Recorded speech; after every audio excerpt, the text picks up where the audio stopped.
But over the weekend, Trump outsmarted Speaker Nancy Pelosi and Senate Minority Leader Chuck Schumer by signing off on 4 executive orders, all of which were designed to extend and modify unemployment relief to millions of Americans.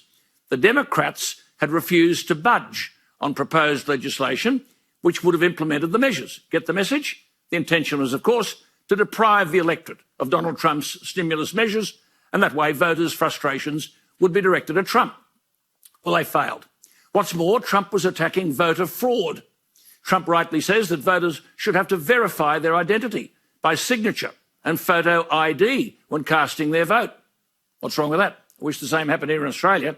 Instead, both major political parties let multiple voting occur because they think it works in their favour. What Democrats fear the most about Donald Trump is that he gets the economy working. He is a job-creating president. In May, 2.5 million jobs created. In June, 4.8 million. In July, another 1.8 million. If Americans are serious, as I think they are, about climbing out of this economic hole, there's no way you could possibly think Biden. Let's see what Miranda thinks about all this. Miranda, thank you for your time.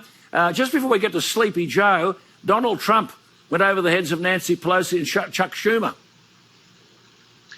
Well, it was wonderful because Nancy Pelosi, the House Speaker, is always spoken about as if she's a master strategist, a master negotiator, and she was completely gazumped by President Trump. And she spent the weekend flailing around on Sunday television, trying to justify herself. And even the most friendly journalists were saying, but, you know, surely you admit you've blown it. And all she had in response was to do her, you know, performance Catholic stuff, saying a prayer on television.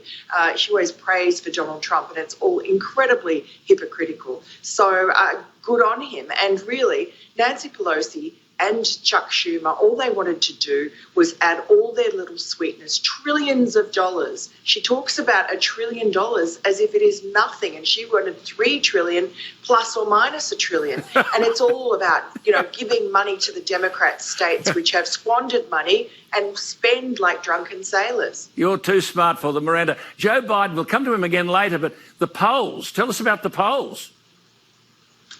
Well, look, I mean, you don't want to get too excited, but what we've seen is that since President Trump has actually, come back and done these briefings every day, he seems to have got his mojo back.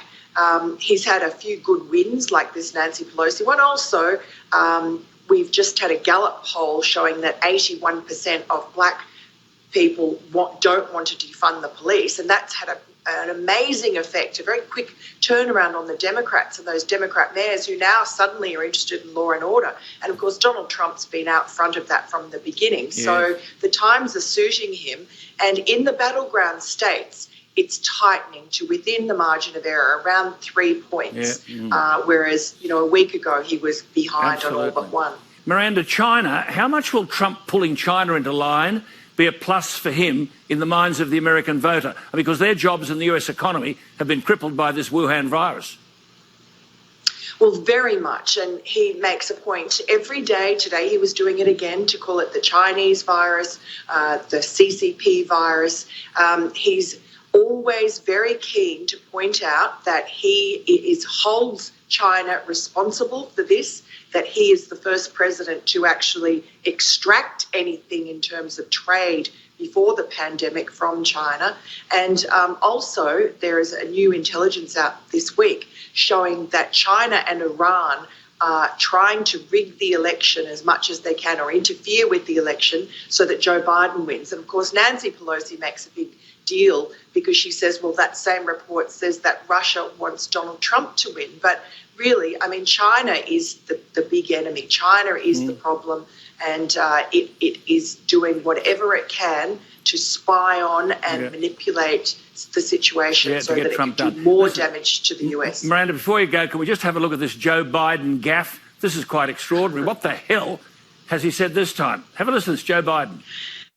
Have you taken a cognitive test? No, I haven't taken a test. Why the hell would I take a test?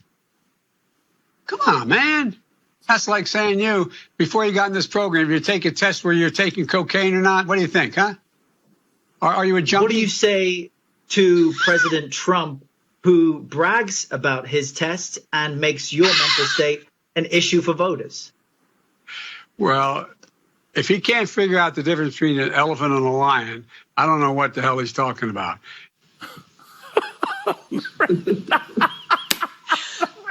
Alan, you always know that Joe Biden has got a problem when he says, "Come on, man." You know that he's in trouble.